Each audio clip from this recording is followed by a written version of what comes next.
Actually, before I became the silver-tongued orator that I am today, I had this job going door to door selling Bibles, big King James, coffee table.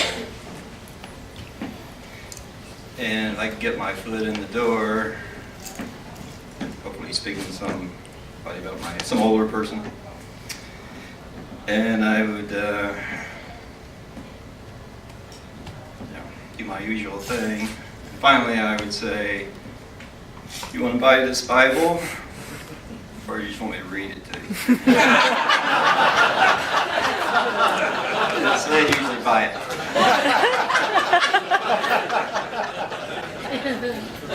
Learned that in politician school too. Tell a joke, get people loosened up. So that's what that was. Seriously, I want to say thank you. It's truly an honor to be chosen for this award. It's a pleasure to be recognized by fellow printers for anything. They understand and they know what we do. It's an honor to be here tonight with my friends and my family from Ketmoy Printing. Sometimes, well, you know how it is in your company. The people you work with become your family. You spend all your time with them, and they become special to you. It's especially good to be here tonight with my best friend, my sweetheart, and my first wife, Wanda.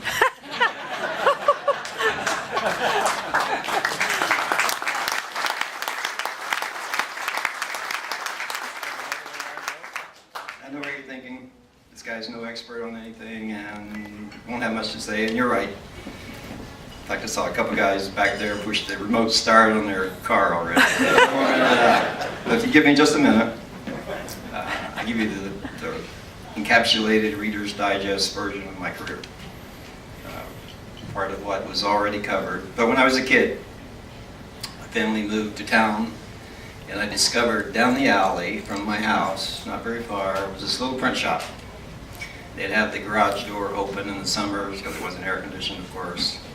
And I'd look in there, little burr-headed, barefoot, no shirt kid, and it was really interesting what they were doing. I didn't know what it was, but it was interesting.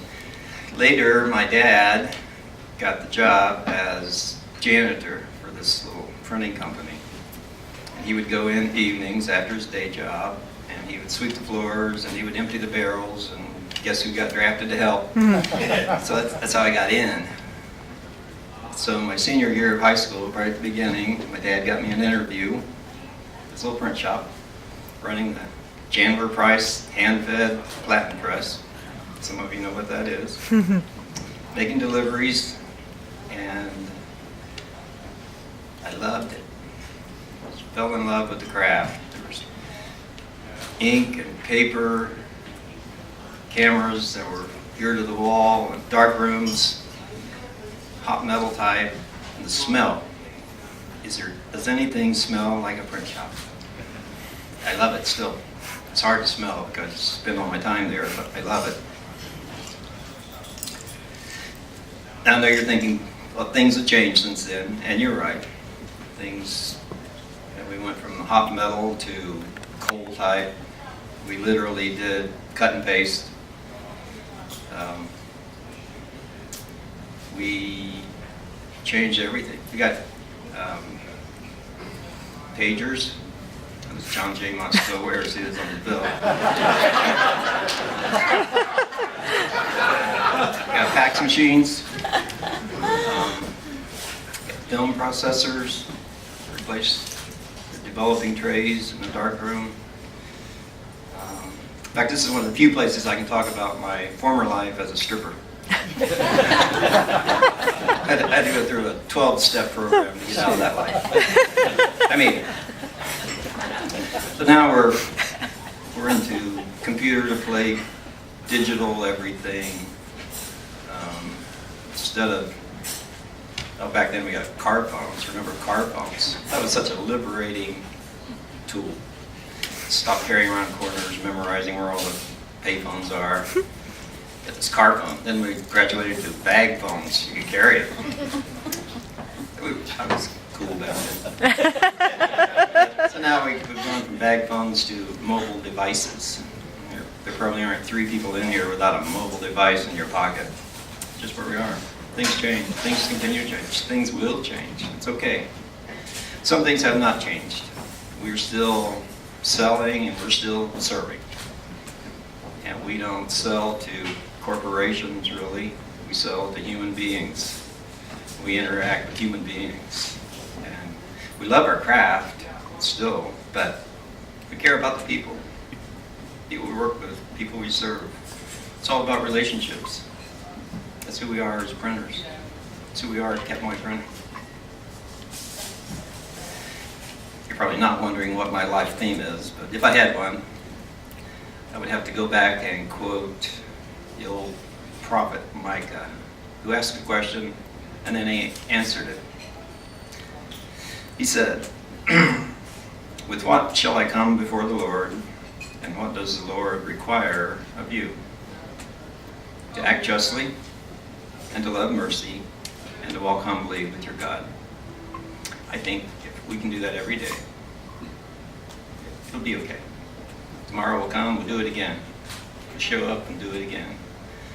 That's what life is, whether we're printers or something else. Has been, still is, a great blessing. I work with great people, I have a great family, I have great customers.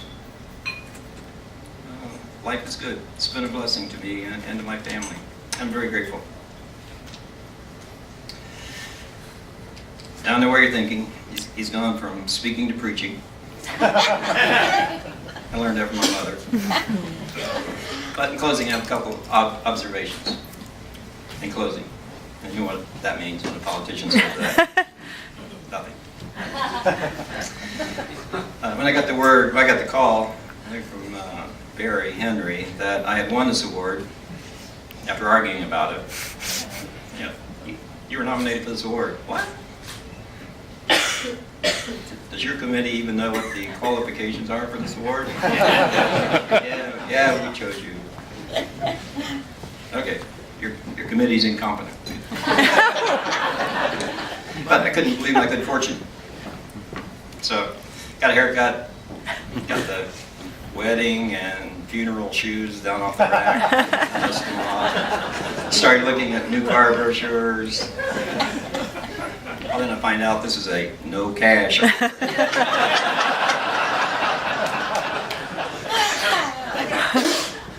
I think it's cost me money. So it became obvious to me after they chose me for the award that they had second thoughts. So they moved it from Saturday night to Thursday night. Because they thought, well, nobody would be there anyway. So I appreciate all of you coming, showing up, showing your support for our company and the award winners, and especially for the Arnolds company. I'm very impressed with. Actually, I think, too, they really couldn't find anybody to follow last year's winner, Ken McNerney. Ken has this big, cutting-edge, high-tech, everything going forward company. So he wants to follow that. Actually, I'm glad he's not here tonight. I think he's in Las Vegas. He's getting some other award right now. Seriously. Probably has a cash award with it.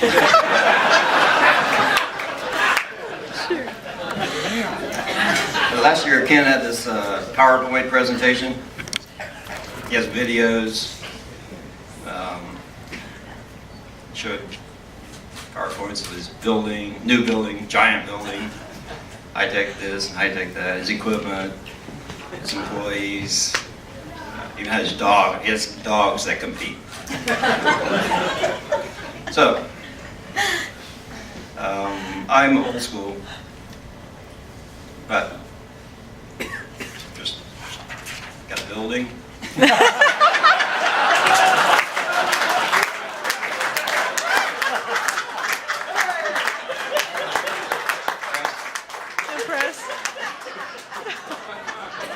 Dog.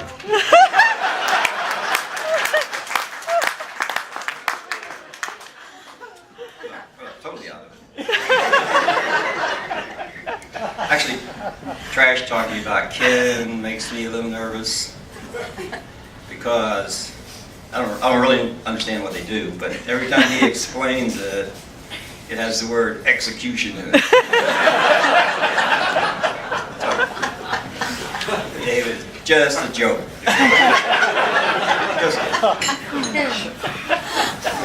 And finally, I also noticed in your program there was this list, printers of the year. Dawned on me that everybody on that list is, or is going to die. I had all these long-range plans made, and now my name's added to the list. They're not all dead yet, but some things are. Look at Gary Walton. Tell him you're a graduate from Cincinnati State. I would never admit that. But if you didn't hear anything else I said here, thank you. I appreciate it very much.